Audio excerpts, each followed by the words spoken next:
ان کی تفسیر جو تورات میں آئی ہے وہ یہ ہے کہ 650 برس تک تو یہ دعوت دیتے رہے، دعوت دیتے رہے، دعوت دیتے رہے، قوم اڑی رہی، اڑی رہی، اڑی رہی، اڑی رہی۔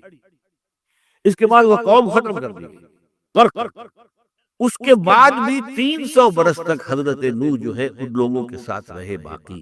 اب جو مسلمان بچ گئے تھے، اب ان سے ایک نئی تہذیب، نیا تمدن، نئی تہذیب، نئی قوم جو ہے اس سے ابھری ہے، تو ان کی تربیت، ان کا تزکیہ، ان کی تنظیم، ان کی تعلیم، اس کا فریضہ بھی حضرت نوح علیہ السلام نے 300 برس تک سر انجام دیا ہے۔ یہ تورات کے اندر ہے، قرآن میں نہیں ہے۔ پھر جعلنا، ہاں اچھا ایک بات اور نوٹ کر لیجیے، کیونکہ عالمین کہا ہے، تمام جہان والوں کے لیے ہم نے نشانی بنا دی، تو حضرت نوح علیہ السلام کا ذکر جو ہے ہندوستان میں جو ان کے بڑے بڑے اسکرپچرز ہیں ان کے اندر بہت۔ ایک شخص گزرا ہے ابھی وادی قریب میں، ڈوبائس لکھیں گے اسے، لیکن یہ کہ فرینچ تھا اور فرانسیسی زبان میں آخری لفظ جو ہے وہ بولتا نہیں ہے، ڈوبائی کہیں گے۔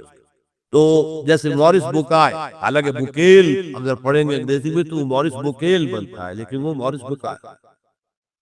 یہ شخص 40 برس تک ہندوستان میں رہا اور اس نے ہندوؤں کے اسکرپچرز، ان کے جو مقدس جو صحیفے ہیں، کتابیں، ان کا مطالعہ کیا۔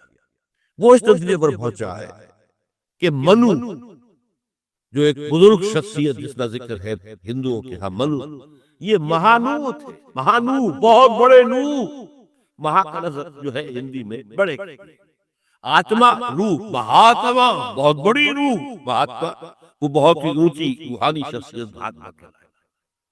بھارت، مہابھارت، ہر ہندو کے دل میں جو لکھا ہوا ہے کہ مہابھارت دوبارہ قائم ہو جائے، یہ پورا پاکستان، ایسٹ پاکستان، یہ سب نیپال، بھوٹان، سری لنکا، یہ سب ہندوستان کے اندر مدغم ہو کر مہابھارت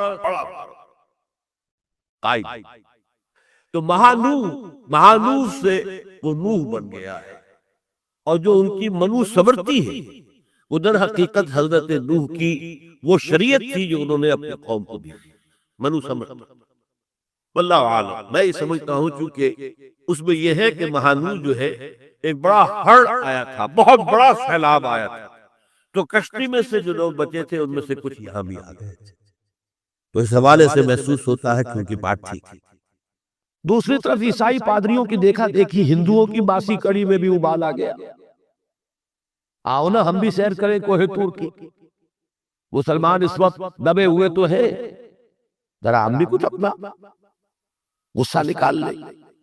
اور مسلمانوں پر ان کا تبلیغی حملہ دو صورتیں میں ہوا، ابھی اس کو سمجھنے کی ضرورت ہے۔ عیسائیت والی بات میں ٹرانزینٹ پیریڈ تھا، ان کا وہ ایگریسو دور تو ختم ہو گیا، اگرچہ ابھی تک مشنریز ہیں، کام کر رہے ہیں بے تحاشا۔ پاکستان میں تو جتنا فروغ ہوا ہے آزادی کے بعد، اس کا 100واں حصہ بھی پہلے نہیں تھا۔ لیکن اصل میں پورے ہندوستان کے اعتبار سے اب غور کیجئے تو یہ ہندوؤں کا حملہ مسلمانوں پر دو مختلف شکلوں میں ہوا ہے۔ ایک خالص رجعتی اور تنگ نظرانہ انداز میں مخالفت، مسلمانوں پر حملہ، نفی، اعتراضات، قرآن پر، حضور کی سیرت پر حملے، نکیک حملے۔ دوسرے قدرے وسیع المشربی کے رنگ اور ترقی پسندانہ انداز میں۔ آپ اس کو یوں کہہ سکتے ہیں کہ ایک ہے زہر دے کر مارنا، ایک ہے گڑ کھلا کے مارنا۔ وسیع المشربی، یہ تمام دین ایک ہی ہے، کیا فرق پڑتا ہے؟ یہ تنگ نظری نہیں ہونی چاہیے، اور تو اسلام تو خود کہتا ہے لا اکراہ فی الدین، کیوں ان چیزوں کے اندر جھگڑا جائے؟ بس جو چیزیں سب کے نزدیک مشترک ہیں، کامن ڈینومینیشن جو ہے اس کو نکال لو، اس میں سے جو چیزیں مشترک ہیں، سچ بولو، جھوٹ نہ بولو، کم نہ تولو، وعدہ خلافی نہ کرو، بس یہ ہے اصل ایسنس آف دین۔ کیا فرق پڑتا؟ یہ وہی فلسفہ جو اکبر کا تھا، یا جو اس وقت بھکتی تحریک نے جو ڈیفنس اپنا کیا تھا، ہندوازم کا ڈیفنس اگینسٹ دی آنسلاٹ آف اسلام۔ ان میں سے پہلے کا حشر تو اگرچہ عیسائی مشنریوں کے انجام جیسا ہی ہوا، لیکن جس طرح کوئی بخار جاتے جاتے مریض کے لیے کوئی اذیت بخش چیز چھوڑ دیتا ہے، جسے عام گھریلو زبان میں بخار کا موتنا کہتے ہیں، یہاں پہ کوئی چھالے نکل آئے، کچھ اور ہو گیا، یہ ہمارے ہاں کی کولوکیل لینگویج میں کہتے ہیں بخار موت گیا، یہ بخار تو چلا گیا، یہ لعنت چھوڑ گیا۔ اسی طرح یہ فتنہ بھی جاتے جاتے جسد ملت میں ایک سرطان کی جڑیں جما گیا۔ رہا دوسرے انداز کا حملہ تو اس نے میٹھی چھری والا کام کیا اور مسلمانوں نے ہند کے اچھے بھلے حصے کو متاثر کیا، یہاں تک کہ بعض انتہائی اہم شخصیتیں بھی اس کی زلف گراگیر کی اسیر ہو گئی۔ یہ تو گویا کہ دونوں کا میں نے بہت اجمال میں ذکر کر دیا، اصل اب آگے تفصیل آ رہی ہے۔ اول ذکر حملہ جو جارحانہ انداز میں تھا اور جس میں حملہ تھا آریہ سماجیوں کی جانب سے ہوا۔ آریہ سماج ایک نئی آرگنائزیشن قائم ہوئی جنہوں نے 1865 ہی کے لگ بھگ مسلمانوں کو للکارنا شروع کر دیا تھا، اور 1875 میں سوامی دیانند سرسوتی کی تصنیف ستیارتھ پرکاش کی اشاعت سے تو گویا یہ فتنہ عروج کو پہنچ گیا۔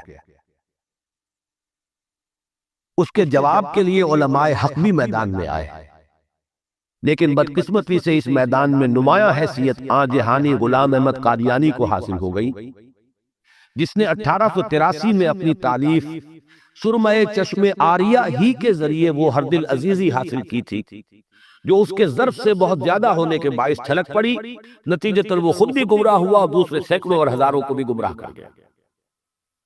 یہ ہے اس بخار کا موتنا، کیونکہ باقی علماء میں یہ استعداد اتنی نہیں تھی، یا ان کا شغف نہیں تھا، ذوق نہیں تھا۔ اس شخص نے خاص اس میدان کے اندر جو ایکسپرٹیز ہے، جو درکار ہے، مہارت وہ حاصل کی اور آریوں کے ساتھ مناظرے کیے، انہیں شکستیں دی اور کتاب لکھی سرمہ چشم آریہ۔ نتیجہ یہ وہ مسلمانوں میں پاپولر ہو گیا۔ ظاہر بات ہے حملے کا جواب دے رہا ہے، مسلمانوں کی طرف سے مدافعت کر رہا ہے۔ چنانچہ مولانا ثناء اللہ امرتسری کے بارے میں آتا ہے، اہل حدیث، وہ یہ کہتے ہیں کہ ایک زمانے میں اس کا وضو کرانا اپنے لیے باعث سعادت سمجھتا تھا، اور بڑے بڑے علماء نے اس کی تعریفیں کی۔ علامہ اقبال نے کہا اگر کسی کو صحیح اسلام دیکھنا ہو تو قادیان میں جا کے دیکھے۔ تو یہ چیز جو تھی ظرف سے زیادہ تھی، کم ظرف پڑ گیا اتنا، تب دعوے شروع ہوئے۔ وہ پہلے وہ مسیح موعود کا دعویٰ ہوا، پھر مجدد کا دعویٰ ہوا، ہوتے ہوتے وہ نبوت کا دعویٰ، اور اس طرح جو ہے جسد ملی میں ایک بہت بڑا ناسور جو ابھی تک بہہ رہا ہے، وہ زخم ہے جو لگا ہے، وہ ناسور کی شکل اختیار کر چکا ہے۔ یہ گویا کہ بائی پروڈکٹ ہے آریہ سماجی حملے کا۔ آریہ سماجی حملے کا وہ تو حشر تو وہی ہوا کہ جو ان کا ہوا تھا، عیسائی مشنریز کا، لیکن یہ کہ یہ شخصیت پاپولر ہو گئی، اسے موقع مل گیا، اور پھر اس نے جو بھی فساد مچایا وہ ابھی تک جاری ہے۔ یہ آریہ سماج تھا، یہ برہم سماج، جس کی تاسیس 1816 میں راجہ رام موہن رائے نے کی تھی۔ اس کی پیدائش ہے 1770، وفات ہے 1833، یعنی آپ تاریخوں کو جوڑتے جائیے۔ 1770 یعنی شاہ ولی اللہ کے انتقال کے 7 برس بعد پیدا ہو رہا ہے، اور فوت ہوا ہے 1833 میں، یعنی واقعہ فاجعہ اور حادثہ جو ہے بالا کوٹ کا اس کے 2 برس بعد۔ یہ کنٹمپریری ہسٹری کا ایک نقشہ۔ عجیب بات یہ ہے کہ یہ انتہائی ذہین و فتین اور عالم و فاضل شخص بھی پہلے اسلام اور مسلمانوں کی جانب سے مدافعت کرتے ہوئے ہی سامنے آیا۔ چنانچہ اس نے مسلمانوں کو عیسائی مشنریوں کے حملے سے بچانے کے لیے تحفۃ الموحدین تصنیف کی، فارسی زبان میں موحدین کا تحفہ، اور اس طرح مسلمانوں میں حد نظیری حاصل کر لی۔ تثلیث کی نفی، عیسائیت کی تردید، توحید کا اس بات، تو ظاہر بات ہے مسلمانوں کے اندر ہر دل عزیز ہو گیا۔ بعد میں یہ شخص اپنشدوں کا پرچارک، ہندوستان کی عظمت و سطوت پارینہ کا نقیب اور ہندی نیشنلزم کا علم بردار بن کر سامنے آیا۔ انڈین نیشنلزم در حقیقت ذہن اس شخص کے ذہن کی پیداوار ہے، اور گاندھی سب سے زیادہ متاثر جو ہوا ہے وہ اس شخص سے ہوا، اس کی تحریروں سے، اس کے افکار سے، اور مسلمانوں نے ہند کے دلوں میں نرم گوشہ پیدا کرنے کے لیے اس نے اکبر اعظم علیہ ما علیہ کے نقش قدم پر چلتے ہوئے دین الہی کے چربے کے طور پر وحدت ادیان کا فلسفہ ایجاد کیا۔ وہ وحدت الوجود تھا، یہ وحدت ادیان ہے۔ جس کے ناوک نے اچھے اچھوں کو زخمی کیا اور بڑے بڑوں کے دلوں کو چھیڑ ڈالا۔ واقعہ یہ ہے کہ انڈین نیشنل کانگریس کی پوری تحریک اسی ایک شخص کے ذل اور بروز کی حیثیت رکھتی۔ ذل سائے کو کہتے ہیں، بروز ظہور کو کہتے ہیں، براز ظاہر ہو جانا۔ ایک ہی شخص کا سایہ اور اس کا ظہور ہے، مظہر ہے، ایکسٹینشن ہے، یہ پوری انڈین نیشنل کانگریس کی تحریک۔ اور گاندھی جی کی شخصیت پر سب سے گہری چھاپ اسی کی نظر آتی ہے۔ یہ عجیب مماثلت ہے کہ جس طرح راجا جی نے اسلام اور مسلمانوں کی مدافعت میں تحفۃ الموحدین تالیف کی، اسی طرح گاندھی جی نے مسلمانوں کی تالیف قلب کے لیے تحریک خلافت میں حصہ لیا، اس میں شمولیت اختیار کی۔ کہاں گاندھی، کہاں خلافت، کیا تعلق؟ اور وحدت ادیان کے فلسفے کو اتنا اچھالا کہ مولانا ابوالکلام آزاد مرحوم جیسی عظیم اور نابغہ شخصیت بھی اس کی زلف گراگیر کی اسیر ہو گئی۔ ناوک نے تیرے سید نہ چھوڑا زمانے میں۔ یہ ذرا کنٹروورشیل معاملہ ہے۔ مولانا ابوالکلام آزاد کے بعض معتقدین اس کی شدت سے نفی کرتے ہیں،